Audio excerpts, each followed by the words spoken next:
Hey everyone, in this video, I'll show you how to check your YouTube analytics.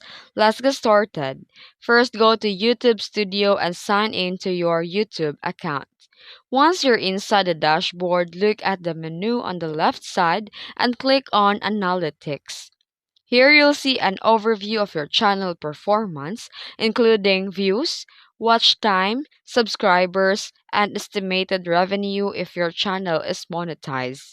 You can also switch between different tabs like content, audience, and revenue to get more detailed insights. For example, the content tab shows how your videos are performing, while the audience tab shows when your viewers are most active.